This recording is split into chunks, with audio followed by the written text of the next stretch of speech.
اللہ تعالیٰ نے حضرت داؤد علیہ السلام کی طرف وہی بھیجی، اگر مجھے روگردانی کرنے والوں کو معلوم ہو جائے کہ میں ان کا کیسے انتظار کر رہا ہوں اور میں ان پر کیسا مہربان ہوں اور ان کے گناہوں کو ترک کرنا کتنا پسند کرتا ہوں، تو وہ میرے شوق میں مر جائیں اور ان کے جوڑ میری محبت کی وجہ سے منقطع ہو جائیں۔ اے داؤد، یہ میرا ارادہ ان لوگوں کے متعلق ہے جو مجھ سے منہ موڑتے یعنی روگردانی کرتے ہیں، پس جو لوگ میری طرف آتے ہیں ان کے ساتھ میرا کیا ارادہ ہوگا۔ سبحان اللہ، کتنی پیاری بات ارشاد فرمائی۔ حضرت داؤد علیہ السلام کو اپنی کسی خطا کا احساس ہوا تو آپ 40 روز تک سجدہ ریز رہے، صرف ضروری حاجت کے لیے ہی سر اٹھاتے اور پھر دوبارہ سجدہ ریز ہو جاتے۔ آپ نہ کچھ کھاتے نہ کچھ پیتے، صرف روتے رہتے، حتیٰ کہ آپ کے سر کے گرد گھاس ہو گئی اور آپ ہر وقت اپنے رب کو پکارتے رہتے اور اس سے توبہ کا سوال کرتے رہتے۔ حضرت عمر فاروق رضی اللہ تعالیٰ عنہ نے بیان فرمایا کہ کثرت سے توبہ کرنے والوں کے پاس بیٹھا کرو کیونکہ ان کے دل بہت نرم ہوتے ہیں۔ حضرت علی کرم اللہ وجہ نے بیان فرمایا کہ تعجب ہے اس شخص پر جو ہلاک ہو جاتا ہے حالانکہ نجات کا راستہ اس کے پاس موجود ہے۔ عرض کیا گیا وہ نجات کا راستہ کیا ہے؟ آپ نے فرمایا استغفار، اور آپ فرمایا کرتے تھے کہ اللہ تعالیٰ اس بندے کو استغفار کی توفیق نہیں دیتا جسے وہ عذاب دینا چاہتا ہے۔ حضرت ابو ہریرہ رضی اللہ تعالیٰ عنہ نے بیان فرمایا کہ میں حضور نبی اکرم صلی اللہ علیہ وسلم سے بڑھ کر استغفار کرنے والے کسی شخص کے پاس نہیں بیٹھا، یعنی مفہوم یہ کہتا ہے کہ میں آج تک کسی ایسے شخص کے پاس نہیں بیٹھا جو رسول اللہ صلی اللہ علیہ وسلم سے بڑھ کر استغفار کرنے والا ہو۔ اب اندازہ لگاؤ استغفار کتنا عظیم ہے، حالانکہ رسول اللہ صلی اللہ علیہ وسلم آپ جانتے ہیں کہ گناہوں سے بالکل پاک و صاف تھے، لیکن اس کے باوجود توبہ استغفار کا اس قدر اہتمام فرماتے کہ کثرت کر چاہتے۔ شیخ ابو الحسن شاذلی نے فرمایا کہ تم پر استغفار لازم ہے، اگرچہ کوئی گناہ نہ بھی کیا ہو، حضور نبی اکرم صلی اللہ علیہ وسلم کے استغفار سے نصیحت حاصل کرو، حالانکہ آپ کو آپ کے اگلے پچھلے تمام گناہوں کی بخشش کی بشارت اور یقین حاصل تھا، اور یہ استغفار کا معمول اس عظیم معصوم ہستی کا معاملہ ہے جس نے کبھی کسی گناہ کا ارتکاب نہیں کیا اور اس سے ہمیشہ پاک رہے۔ اس شخص کے متعلق کیا خیال ہے جو کسی وقت بھی عیب اور گناہ کے امکان سے خالی نہیں، یعنی اسے کس قدر استغفار کی ضرورت ہے؟ سوچئے۔ حضرت قتادہ نے بیان فرمایا کہ قرآن مجید تمہیں تمہاری بیماری سے بھی آگاہ کرتا ہے اور تمہارے لیے دوا بھی تجویز کرتا ہے، تو تمہاری بیماری تمہارے گناہ ہیں اور تمہاری دوا کثرت استغفار ہے۔ حضرت امام جعفر صادق نے فرمایا کہ جس کو رزق کی تنگی ہو اور تاخیر سے ملے اسے کثرت سے استغفار کرنا چاہیے۔ حضرت ذوالنون مصری نے فرمایا کہ توبہ کی حقیقت یہ ہے کہ زمین اپنی فراخی کے باوجود تمہارے لیے اس قدر تنگ ہو جائے کہ تمہیں کہیں قرار حاصل نہ ہو، پھر یہ حال ہو جائے کہ تمہارا نفس بھی تم پر تنگ ہو جائے۔ تو کیا بھی یہ محسوس کرتے ہیں کہ زندگی جیسے رک سی گئی، دعائیں مانگتے ہیں، کوششیں کرتے ہیں، لیکن نہ تو دل کو سکون ہے نہ حالات بدلتے ہیں؟ اگر آپ کی زندگی میں کچھ بھی نہیں بدل رہا تو ممکن ہے کہ آپ ایک ایسی کنجی کو اگنور کر رہے ہیں جس کا نام ہے استغفار۔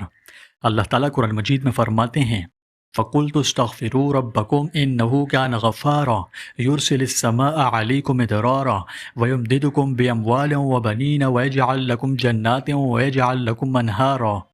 یعنی حضرت نوح علیہ السلام نے اپنی قوم سے فرمایا کہ اپنے رب سے معافی مانگو، بے شک وہ بڑا معاف کرنے والا ہے، وہ تم پر آسمان سے بارش برسائے گا، تمہیں مال دے گا، اولاد دے گا، باغات عطا کرے گا اور تمہارے لیے نہریں جاری فرمائے گا۔ تو سوال یہ ہے کہ کیا ہم حقیقتاً معافی مانگ بھی رہے ہیں یا صرف زبان سے استغفر اللہ پڑھ رہے ہیں؟ دیکھیں دوستوں، استغفار صرف استغفر اللہ کہنے کا نام نہیں ہے، یہ ایک احساس ہے، ایک رویہ، ایک تبدیلی کی شروعات ہے۔ سچی توبہ کا مطلب یہ نہیں کہ ہم فرشتہ بن جائیں، بلکہ اس کا مطلب یہ ہے کہ ہم اپنی غلطیوں کو پہچانیں، ان پر شرمندہ ہوں اور اللہ کی طرف واپس پلٹ آئیں۔ اگر رزق میں برکت نہیں تو شاید ہمارے دل میں توبہ کی نمی باقی نہیں، اگر سکون نہیں تو شاید ہم نے اللہ سے معافی مانگنے کو عادت نہیں بنایا۔ سچی توبہ کی 3 بڑی نشانیاں: ندامت محسوس کرنا، یعنی دل سے پچھتانا، یا اللہ میں نے غلط کام کیا، معاف کر دے۔ فوری طور پر رک جانا، یعنی گناہ سے فاصلے اختیار کرنا، نیت کر کے فوری دور ہو جانا۔ واپسی کا وعدہ، یعنی یہ عزم کرنا کہ اب دوبارہ وہ غلطی وہ گناہ نہیں ہوں گی۔ حضرت علی کرم اللہ وجہ فرماتے ہیں کہ استغفار صرف زبان سے کہنا نہیں بلکہ یہ دل سے توبہ، عمل سے دوری اور اللہ کی طرف رجوع کا نام ہے۔ جو لوگ روزانہ استغفار کو اپنی زندگی کا حصہ بناتے ہیں وہ اپنے تجربے میں دیکھتے ہیں کہ دل نرم ہوتا ہے، مشکلات آسان ہوتی ہے، اللہ کی مدد قریب آتی ہے، بے سکونی امید میں بدلتی ہے، رزق، اولاد، صحت سب کچھ سنورنے لگتا ہے۔ رسول اللہ صلی اللہ علیہ وسلم جن کے سارے گناہ پہلے ہی معاف تھے، وہ بھی دن میں 70 سے 100 مرتبہ استغفار کیا کرتے۔ تو ہم کس بنیاد پر استغفار سے غافل ہو سکتے ہیں؟ اس کی قدر پہچانیں اور آئیے آج سے اسی وقت سے اپنے دل کو توبہ سے جوڑ لیں، روزانہ کم از کم 2000 بار استغفر اللہ الذی لا الہ الا هو الحی القیوم واتوب الیہ اس کو اپنی زبان پر لے آئیں۔ انشاءاللہ آپ خود دیکھیں گے زندگی خود بخود بدلنے لگے گی، کیونکہ اللہ کا وعدہ ہے کہ وہ توبہ قبول کرتا ہے اور گناہوں کو نیکیوں میں بدل دیتا ہے۔ میرے عزیز دوستوں، حقیقی توبہ ہم سے اس امر کا تقاضا کرتی ہے کہ ہم ماضی میں کیے گئے برے اعمال سے بچتے ہوئے کمائی کا ان کے تدارک میں مستعد اور کوشاں رہے۔ بے شک نیک اعمال بجا لانے سے برائیاں خود بخود مٹ جاتی ہیں، چنانچہ آخرت کی کامیابی صرف انہی کا مقدر ہے جو نیک کاموں کے ذریعے برائی کو خود سے دور رکھتے ہیں۔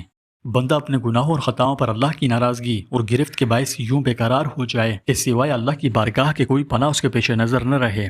جب اللہ رب العزت کی بارگاہ کے علاوہ سب کچھ اس کی نظر میں معدوم ہو جائے تو گویا اس نے حقیقت توبہ کو پا لیا۔ تو پیارے دوستوں، توبہ کوئی ایسا فعل نہیں جس کو غیر ضروری خیال کیا جائے، یہ ہر شخص پر ہر حال میں واجب ہے۔ اخروی کامیابی کا انحصار انسان کے تائب ہونے سے مشروط ہے۔ واجب وہی چیز ہوتی ہے جو ابدی سعادت تک پہنچاتی ہے اور ہلاکت سے محفوظ رکھتی ہے۔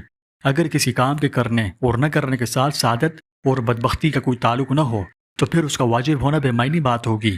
جب کوئی انسان بھی تبان خطا سے کلیتاً محفوظ نہیں، دنیا، نفس اور شیطان ہر وقت اسے گمراہ کرنے کی گھات میں رہتے ہیں، تو توبہ ہی وہ واحد سہارا ہے جو اسے گمراہی اور ظلمتوں کے اندھیرے سے نکال کر ہدایت کے نور میں لے جاتا ہے۔ لہٰذا توبہ استغفار کی اہمیت کو سمجھنے کی کوشش کریں۔ یہ کوئی معمولی چیز نہیں بلکہ ایک روحانی خزانہ ہے، جو اسے پا لے وہ کبھی گمراہ نہیں ہو سکتا۔ اللہ ہم سب کو گمراہی سے بچائے۔ پیارے دوستوں، آپ ثواب کی نیت سے اللہ کے ناموں میں سے کوئی بھی نام کامنٹس میں ضرور لکھیں اور اس ویڈیو کو امان سمجھتے ہوئے آگے بھی زیادہ سے زیادہ شیئر کریں۔